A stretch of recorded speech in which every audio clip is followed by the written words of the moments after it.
வணக்கம்.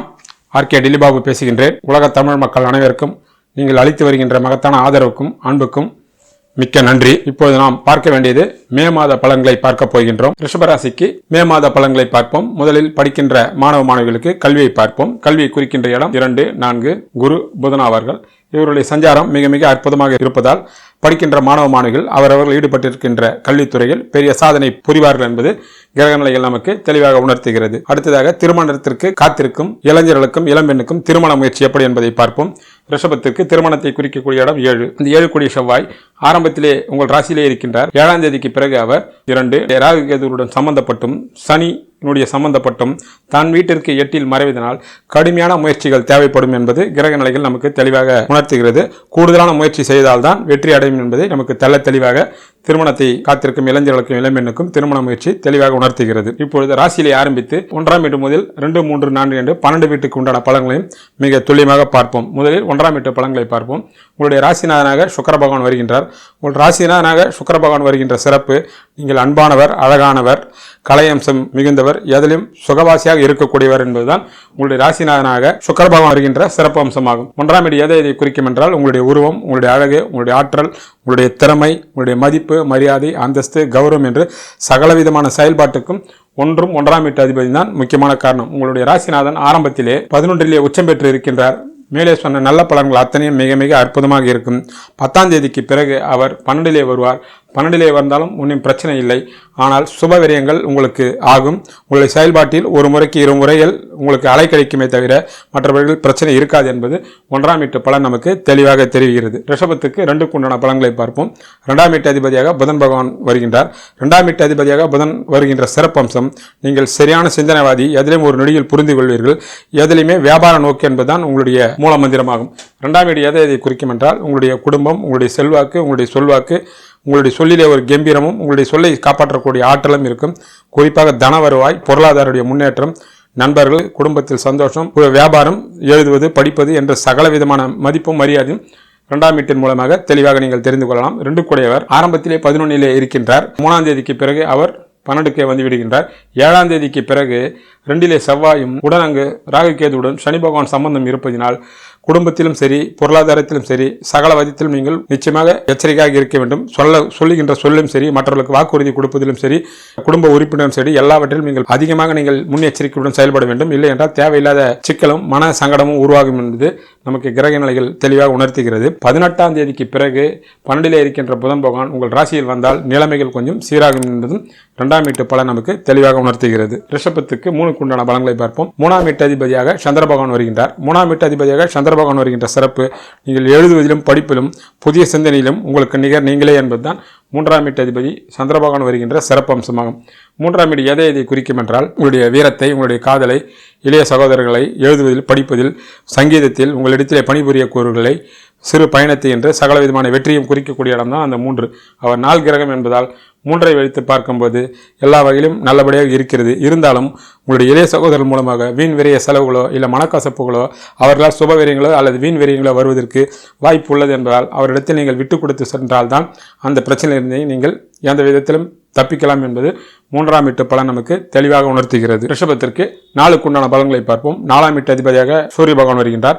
4ஆம் வீட்டு அதிபதியாக சூரிய பகவான் வருகின்ற சிறப்பு, உங்களுக்கு ஏற்கனவே வீடு, வண்டி, வாசல், வாகனம் அமையும். உங்கள் தாயாரும் கம்பீரமானவரும் நேர்மையாக இருப்பார் என்பதுதான் 4ஆம் வீட்டு அதிபதியாக சூரிய பகவான் வருகின்ற சிறப்பு அம்சமாகும். 4ஆம் வீடு எதை குறிக்கும் என்றால் உங்களுடைய உடல் ஆரோக்கியம், உங்கள் தாயார் உடல்நிலை, மனநிலை, வீடு, வண்டி, வாசல், வாகனம், சொத்து சுகங்கள், வியாபாரம், இன்ப சுற்றுலா என்று சகல விதமான இன்பத்தை அனுபவிக்கக்கூடிய இடம்தான் அந்த 4. அந்த 4 கூடியவர் 15ஆம் தேதி வரை 12 உச்சம் பெற்று இருப்பதினால் மேலே சொன்ன 4ஆம் வீட்டின் மூலமாக சகல விதமான நல்ல விஷயங்களும் நடக்கும்.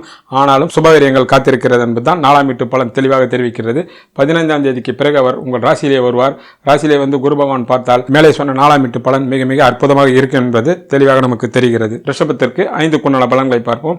5ஆம் வீட்டு அதிபதியாக புதன் பகவான் வருகின்றார். 5ஆம் வீட்டு அதிபதியாக புதன் பகவான் வருகின்ற சிறப்பம்சம், நீங்கள் எதிலும் சிந்தித்து செயல்படுவீர்கள். உங்கள் பிள்ளைகள் உங்களுடைய மகா புத்திசாலியாகவும் அதிர்ஷ்டம் உள்ளவர்களாக இருப்பார்கள் என்பதுதான் 5ஆம் வீட்டு அதிபதியாக புதன் பகவான் வருகின்ற சிறப்பு அம்சமாகும். 5ஆம் வீடு எதை குறிக்கும் என்றால் உங்களுடைய மனசு, உங்களுடைய திட்டங்கள், உங்களுடைய மகிழ்ச்சி, தெய்வ கடாட்சம், பெரிய வியாபாரம், மதிப்பு, மரியாதை, அந்தஸ்து, மகான்களுடைய ஆசீர்வாதம், புனித நீராடுவது, புனித யாத்திரைக்கு செல்வது என்று சகல விதமான அதிர்ஷ்டமும் சந்தோஷத்தையும் கொடுக்கக்கூடிய இடம் தான் அந்த 5. அந்த 5 கூடையவர் ஆரம்பத்திலே 11 நீச்சபங்க ராஜயோகம் பெற்று 5ஆம் வீட்டை பார்க்கின்றார். 5ஆம் வீட்டு பலன் ஆரம்பத்தில் மிக மிக அற்புதமாக இருக்கும். 3ஆம் தேதிக்கு பிறகு அவர் 12 மாறிவிடுவார். அப்போது பிள்ளைகள் மூலமாகவோ குடும்பத்தின் மூலமாகவோ உங்களுக்கு சுபவிரயங்கள் காத்திருக்கும்.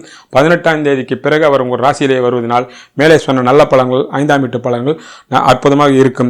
இருந்தாலும் 5ஆம் வீட்டை செவ்வாயும் சனியும் பார்ப்பதினால் இந்த மாதம் பிள்ளைகள் வகையில் தசாபுத்தி சரியில்லாதவர்களுக்கு கட்டாயம் ஒரு சில சங்கடங்கள் ஏற்படலாம். அப்படிப்பட்டவர்கள் தெய்வ வழிபாட்டை கட்டாயம் மேற்கொள்ள வேண்டும் என்பது 5ஆம் வீட்டு பலன் நமக்கு தெளிவாக தெரிவிக்கிறது. ரிஷபத்திற்கு 6 பலன்களை பார்ப்போம். 6 கூடையவர் சுக்கிர பகவானே வருகின்றார். ராசிநாதனே 6ஆம் வீட்டு அதிபதியாக வருவதனால் போட்டியோ போராமையோ வம்போ வழக்க கடனா இருந்தால் நீங்கள் சர்வ சாதாரணமாக அதை வெல்வீர்கள் என்பதுதான் 6ஆம் வீட்டு அதிபதியாக சுக்கிர பகவான் வருகின்ற சிறப்பு அம்சமாகும். 6ஆம் வீடு எதை குறிக்கும் என்றால் வம்பு, வழக்கு, கடன், வைத்திய செலவு, வட்டி, தேவையில்லாத உங்கள் விமர்சனம் செய்வது, பின்னால் புறம் பேசுவது, போட்டி, போராமை என்ற மைனஸ் பாயிண்டை குறிக்கக்கூடிய இடம் தான் அந்த 6. இந்த 6 கூடையவரே 11 உச்சம் பெற்று இருப்பதினால் ஆரம்பத்திலே 6ஆம் வீட்டுக்கு 6 மறைவதனால் மேலே சொன்ன மைனஸ் பாயிண்ட் எதுவும் உங்களை அணுகாது. அதை நீங்கள் அற்புதமாக வெல்வீர்கள். கடனே இருந்தாலும் கடனை அடைப்பதற்கு வழி பிறக்கும் என்பதுதான் நமக்கு 6ஆம் வீட்டு பலன் தெளிவாக தெரிகிறது. 10ஆம் தேதிக்கு பிறகு அந்த சுக்கிரன் 12 வருவதனால் 6ஆம் வீட்டின் மூலமாக வீண் விரைய செலவுகளோ அல்லது சுப விரயங்களோ நடக்கும் என்பதும் 6ஆம் வீட்டு பலன் நமக்கு தெளிவாக தெரிவிக்கிறது. ரிஷபத்திற்கு 7 பலன்களை பார்ப்போம். 7ஆம் வீட்டு அதிபதியாக செவ்வாய் பகவான் வருகின்றார். 7ஆம் வீட்டு அதிபதியாக செவ்வாய் பகவான் வருகின்ற சிறப்பு ஆணாக இருந்தால் பெண், பெண்ணாக இருந்தால் ஆண் கம்பீரமாகவும் நேர்மையாக இருப்பார்கள் என்பதுதான் 7ஆம் வீட்டு அதிபதியாக செவ்வாய் பகவான் வருகின்ற சிறப்பு அம்சமாகும். 7ஆம் வீடு எதை குறிக்கும் என்றால் கணவன் மனைவை குறிக்கும், காதலை குறிக்கும், நட்பை குறிக்கும், கூட்டு வியாபாரத்தை குறிக்கும், இன்ப சுற்றுலாவும், அரசாங்கத்தினுடைய ஆதரவும், வெளியூர் வெளிநாடு போன்றவற்றையும் குறிக்கும், வியாபாரத்தையும் குறிக்கக்கூடிய இடம் தான் அந்த 7. ஆரம்பத்திலே அந்த 7 கூடிய செவ்வாய் உங்கள் ராசியிலே இருந்து 7ஆம் வீட்டை பார்ப்பதினாலும் 7 குரு பகவான் இருக்கின்ற காரணத்தினாலும் ஆரம்பத்திலே 7ஆம் தேதி வரைக்கும் மேலே சொன்ன நல்ல பலன்கள் மிக மிக அற்புதமாக இருக்கும். ஆனால் 7ஆம் தேதிக்கு பிறகு செவ்வாய் 2 செல்வார். தான் வீட்டிலிருந்து 7ஆம் வீட்டிலிருந்து 8 மறைவதனாலும் அங்கு ராகு கேது சம்பந்தத்துடன் சனி பார்வையினாலும் 7ஆம் வீட்டு பலன்கள் எல்லா வகையிலும் ஏதோ ஒரு வகையில் சங்கடங்களை தரும். குறிப்பாக சனி தசையோ செவ்வாய் தசையோ புத்தியோ நடந்தால் கணவன் மனைக்குள்ளோ நண்பர்கள் வகையிலும் கட்டாயம் சங்கடங்களை தரும். நீங்கள் கூடுமானவர்களுக்கு விட்டு கொடுத்து சொல்வதுதான் எல்லா வகையிலும் இருந்து தப்பிப்பதற்குண்டான வழியாகும். ரிஷபத்திற்கு 8 பலன்களை பார்ப்போம். 8 குரு பகவான் வருகின்றார். 8ஆம் வீட்டு அதிபதியாக குரு பகவான் வருகின்ற சிறப்பம்சம் ஏதோ வகையில் எதிர்பாராத மிகப்பெரிய தனப்பிராப்தி உங்களுக்கு வரும் என்பதுதான் 8ஆம் வீட்டு அதிபதியாக குரு பகவான் வருகின்ற சிறப்பு அம்சமாகும். 8ஆம் வீடு எதை குறிக்கும் என்றால் வம்பு, வழக்கு, போட்டி, போராமை, உங்கள் பின்னால் புறம் பேசுவது, கலவரம், மனசஞ்சலம், உழைப்புக்கேற்ற ஊதியம் கிடைக்காமல் போவது என்ற மைனஸ் பாயிண்டை குறிக்கும். அதே நேரத்தில் அந்த 8ஆம் இடத்தில் 2, 5, 9, 11 சம்பந்தப்பட்டால் மிகப்பெரிய அதிர்ஷ்டசானவும் மாறிவிடும் என்பதுதான் உண்மை. அந்த 8 கூடையவர் தான் வீட்டிலே 12 இருப்பதினால் மேலே சொன்ன 8ஆம் வீட்டு பலன்கள் உங்களை பெரிய அளவில் பாதிக்காது என்பதுதான் 8ஆம் வீட்டு பலன் நமக்கு தெளிவாக தெரிவிக்கிறது. ரிஷபத்திற்கு 9 பலன்களை பார்ப்போம். 9 சனி பகவான் வருகின்றார். 9ஆம் வீட்டு அதிபதியாக சனி பகவான் வருகின்ற சிறப்பம்சம் நீங்கள் உங்களுக்காக மட்டும் வாழாமல் இந்த சமுதாயத்துக்காகவும் உங்களை நம்பியே இருப்பவர்களுக்கும் நீங்கள் தொண்டு செய்வீர்கள். இந்த தொண்டு உள்ளம் உங்கள் தந்தையாருக்கும் இருக்கும் என்பதுதான் 9ஆம் வீட்டு அதிபதியாக சனி பகவான் வருகின்ற கூடுதல் விசேஷம். 9ஆம் வீடு எதை குறிக்கும் என்றால் தந்தையினுடைய உறவுகள், குலதெய்வத்தினுடைய அருள், மகான்களுடைய ஆசீர்வாதம், புனித யாத்திரை செல்வது, புனித ஸ்தலங்களில் நீராடுவது, எதிர்பாராத பேர், புகழ், அந்தஸ்து, பெரிய தனப்பிராப்தி என்ற எல்லா வகையிலும் அதிர்ஷ்டத்தையும் தெய்வ கடாட்சத்தையும் கொடுக்கக்கூடிய இடம் தான் அந்த 9. அந்த 9 கூடையவர் தான் வீட்டிலிருந்து 12 இருக்கின்றார். உடன் ராகு கேது சம்பந்தம் 7ஆம் தேதிக்கு பிறகு செவ்வாயும் சம்பந்தப்படுவதனால் ஏதோ ஒரு வகையில் தந்தையினுடைய உறவுகள் மூலமாக ஏதோ ஒரு வகையில் உங்களுக்கு சங்கடங்களும் தேவையில்லாத வம்பு வழக்குகளும் வரும். குறிப்பாக தந்தையிடத்திலும் தந்தையினுடைய உறவினரிடத்திலும் நீங்கள் விட்டு கொடுத்து செல்ல வேண்டும். இல்லை என்றால் உங்களுக்கு அவரால் சங்கடங்களும் வீண் வெறிய செலவுகளும் கெட்ட பெயர்களும் வருவதற்கு வாய்ப்புகள் உள்ளதாக கிரக நிலைகள் நமக்கு 9ஆம் வீட்டின் மூலமாக தெளிவாக உணர்த்துகிறது. ரிஷபத்துக்கு 10 பலன்களை பார்ப்போம். 10ஆம் வீட்டு அதிபதியும் சனி பகவானே வருகின்றார். 10ஆம் வீட்டு அதிபதியாக சனி பகவான் வருகின்ற சிறப்பம்சம் நீங்கள் உங்களுடைய வெற்றியே மூலதனமே உழைப்பு தான். நீங்கள் கடுமையான உழைப்பாளி. உழைப்பின் மூலம் நீங்கள் உச்சத்தை தொடுவீர்கள் என்பதுதான் 10ஆம் வீட்டு அதிபதியாக சனி பகவான் வருகின்ற சிறப்பம்சம். 10ஆம் வீடு எதை குறிக்கும் என்றால் தொழில் செய்பவர்களாக இருந்தால் தொழில், பணிபுரிவர்களாக இருந்தால் பணி, தொழிலை குறிக்கும், வியாபாரத்தை குறிக்கும், நண்பர்களை குறிக்கும், இன்ப சுற்றுலாவை குறிக்கும், பொன்பொருள் வாங்குவது, விற்பது என்று சகல விதமான விஷயத்தையும் குறிக்கும். இந்த சமுதாயத்தில் பெரிய ராஜ கௌரவத்தையும் பெரிய விஐபி அந்தஸ்தையும் குறிக்கக்கூடிய இடம் தான் அந்த 10. அந்த 10 கூட ஒரு 8 இருந்தாலும் 3ஆம் பார்வையாக தான் வீட்டை பார்ப்பதினால் தொழில் தொழிலில் எந்த விதமான பிரச்சனையும் இருக்காது, முன்னேற்றம் இருக்கும். ஆனால் 7ஆம் தேதிக்கு பிறகு செவ்வாய் 2 இருந்து அந்த 10 கோடி சனி பகவான் பார்ப்பதினால் உடன் ராகு கேதுகள் சம்பந்தப்பட்டு இருப்பதினால் தொழில் மூலமாக பணிபுரிகளாக இருந்தாலும் வேலையில் சிக்கலோ, தொழிலதிபர்களுக்கு தொழிலாளர்கள் மூலமாகவோ ஏதோ ஒரு வகையில் உங்களுக்கு போட்டியோ போராமையோ கட்டாயம் தாக்குவதற்கு வாய்ப்பு உள்ளது என்பது நமக்கு 10ஆம் வீட்டு பலன் தெளிவாக தெரிவிக்கிறது.